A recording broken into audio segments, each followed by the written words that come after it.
引っこ抜かれて戦って食べられてでも私たち愛してくれ But mammals aren't the only class of organism that get rep in these games. The titular Pikmin, after all, are a plant-animal hybrid. So just like the peckish aristocrat in 3, Pikmin 2 introduced us to a more predatory plant.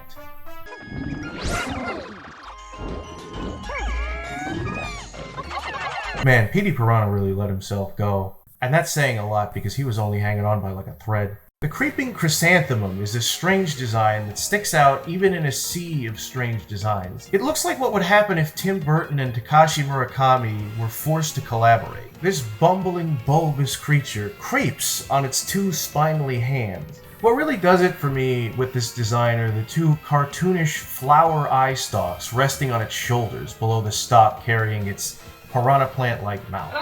Is it its mouth or its head? I can't tell. It's like a Picasso painting. The creeping chrysanthemum combines both anglerfish and Venus flytrap. Posing as an innocent flower, it waits for an unsuspecting captain to wander too close and bam! Ambush. The cartoony eyes give the creature away pretty easily, but if you're not paying attention, it can still catch you off guard. This shit is so bizarre in concept, and yet it's like the third enemy you face in the game. In the tutorial, you're fighting bulborbs, then you get to the awakening wood, and this thing is waiting for you. It's kind of fitting that Pikmin 2 would start you off with a creature like this as one of the first enemies, considering how obsessed it is later on with blindsiding you. I've said this before, but some of the later caves are complete horseshit. Every chance it gets, the game is throwing at you, crushing boulders, bomb spiders, health regenerating bull bears, all of which, say it with me now, fall right out of the sky. Dude, we're falling right out of the sky! We gotta drop the load!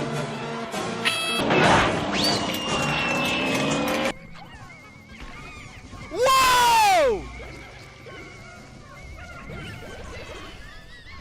No wonder the game put this enemy here as a warning to keep you on your toes at all times. Oh, you think this is bad? Well, strap in, because nothing can prepare you for the Terminator spider and the Dr. Seuss tankfish that we're gonna throw at you later, so we better not catch you lacking, because you're gonna be a dead man. You can't teach anticipating RNG, but you can teach caution. And if this is the cool monster design that's gonna teach it to me, I couldn't have asked for a better teacher. The Quaggled Meyerklops isn't exactly my favorite boss. It's not even my favorite design, but the fact that the creature dwarfs every other enemy in the series in sheer size, to the point where it is a walking landscape in and of itself, there's no way I wasn't gonna at least give it a passing thought. Nintendo was willing to put a Metroid Prime boss in Pikmin 2, hell, they were willing to put a Dark Souls boss in Mario Odyssey. So I guess it's no surprise that they just took a page out of Shadow of the Colossus and threw a literal Colossus into this game. I mean, hey, it makes the game all the better for it. This thing is so big it terraforms the area you fight it in, creating pools of water in the mud with its giant garlic clove-looking feet. A unique mechanic to say the least. You have to attack one of the feet until they turn red, until it tips over and you can climb onto its body. Its weak point is the weird fruit-like structure growing on its torso. Is that its head? Is that its brain? Like the Pyroclasmic Slooch, it also has a detached jaw and a swinging tongue. And unlike the Pyroclasmic Slooch, this one doesn't remind me of the Harlequin demon, it reminds me of a honeypot from Winnie the Pooh. Is that just me? Maybe I'm fucking crazy. I got 5 pieces of candy. I got a chocolate bar. I got a quarter.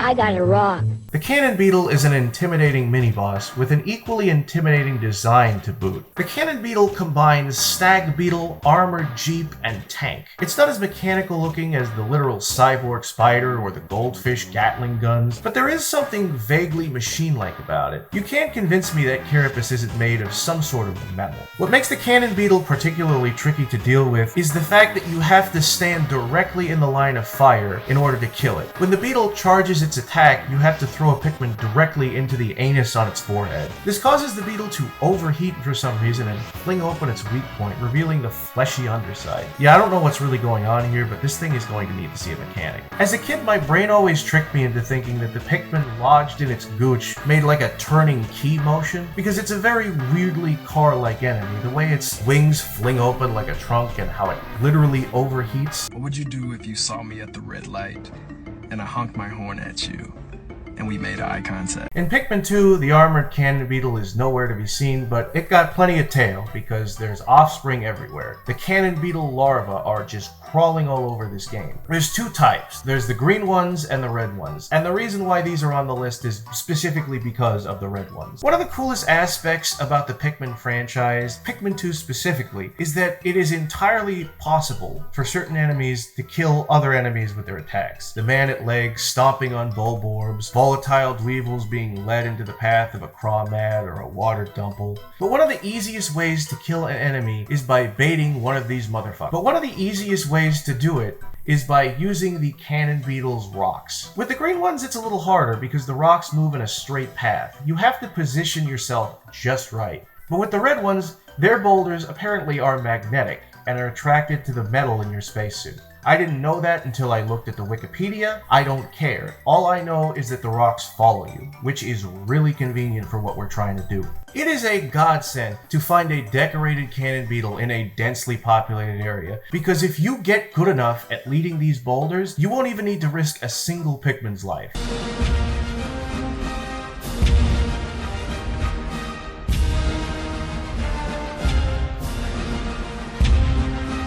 It's not a cakewalk, the boulders break when they hit a wall, and their turns are pretty wide, but when you get it just right, it's so satisfying. It feels like something you're not supposed to do. Like you're such a clever little lad, you found some exploit in the game. It's like, wait, you can just do that? It's not exactly a game-breaking maneuver. As a matter of fact, sometimes it's just easier to risk a couple Pikmin as opposed to taking 5 minutes to maneuver a boulder. It's almost like going for a walk and finding a penny in the middle of a busy highway. You know, it's not worth risking your life, but hey, it's money, and it's free.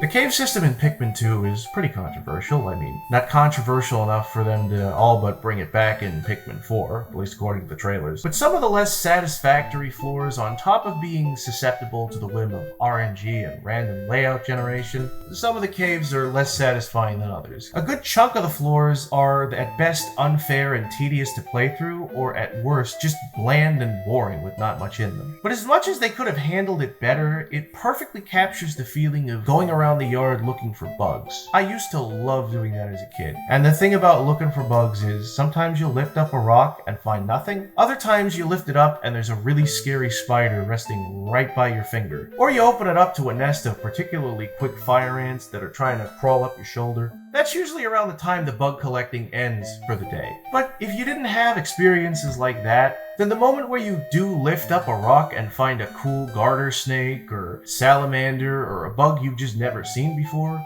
then it wouldn't be special. Pikmin 2 saves most of its creatures for the cave, so you never really know what you're gonna see waddling around the corner, which perfectly encapsulates that sense of wonder and discovery. You never truly know what you're gonna get. And one of the coolest enemies I've ever encountered down in a cave, it's the Baldwin. It's just the Baldwin, come on. We all love the Baldwin. Don't you love the Baldwin? If the man-at-legs represents the best and worst of Pikmin 2 at the same time, then the Baldwin represents purely the best. A strange combination of Bulborb and Pikmin, which already is an interesting enough concept. The Baldwin doubles as an enemy and a playable character. The parent doesn't really act that different from your average garden variety Bulborb, but when you finally axe the mama, the children are able to be whistled into your ranks. Bulbmen are immune to every element, even tripping. It's like they're the equivalent of walking power stars. They can still be crushed or eaten or exploded, but if purple Pikmin are overpowered, these guys are just straight up broken.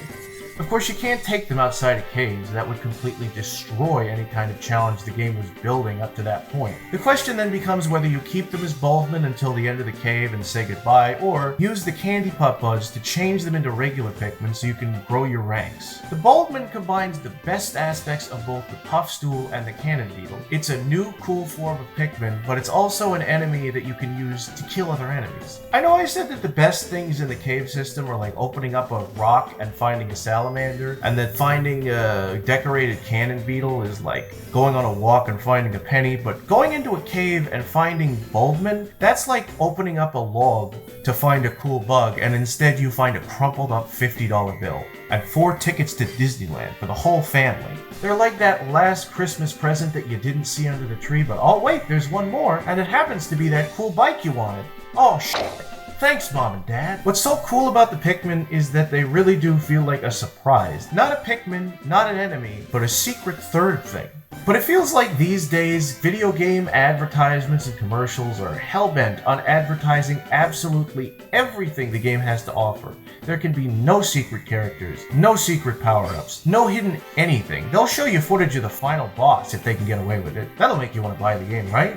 Well, no, because I've already seen it. Luckily, I played Pikmin 2 before I had internet access, and I was able to have my mind blown by these crazy wild guys. As much as I talk about how cool they are from a gameplay perspective, getting into the biology of these creatures reveals very dark lore. I'm talking about ghost-type Pokemon lore. I'm talking about dark-type Pokemon lore. Specifically the Parasect, because just like the Puffstool, these things are infected with a parasite. A Pikmin parasite. The Piklopedia reveals a lot of disturbing facts about these things, but if we just take them at face value, you're killing a parent, then whistling its distressed children into your ranks, and then to add insult to injury, you can use the children to carry their dead parents into a research pod for what, like 2 Pokos? For the equivalent of like $1, 3 pesos, 20 bucks in Monopoly money. I don't fucking know. What's the exchange rate on a Poco? And if forcing widowed children into slavery isn't bad enough, once you leave the cave, you leave these creatures completely abandoned, without any form of supervision.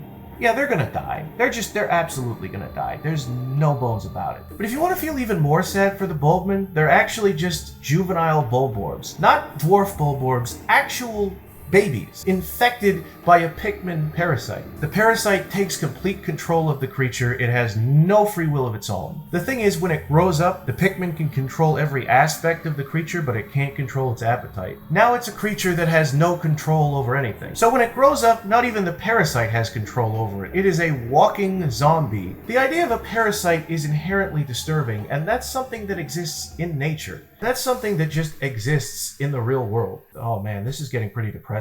Man, I better drumsy myself into some sort of heartwarming ending, huh?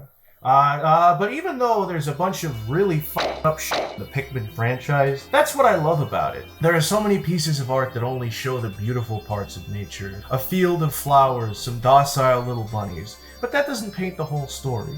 At the same time, there are many different franchises and series that show the brutality of nature, but not the beauty. They'll create an entire ecosystem based solely on predators, who do nothing but chase down the hero at the cost of their own self-preservation. And that's not how it works either. It's able to show both the beauty and the savagery of nature. Pikmin manages to find a balance between the two, and it makes it feel more real. It's like you're playing a documentary, you just happen to be caught in the middle of the food chain. That's something that I think is very special about a game, and it's something that no other Nintendo game has ever accomplished.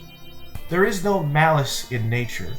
It's all just a bunch of weird, crazy creatures trying to survive in the only way they know how.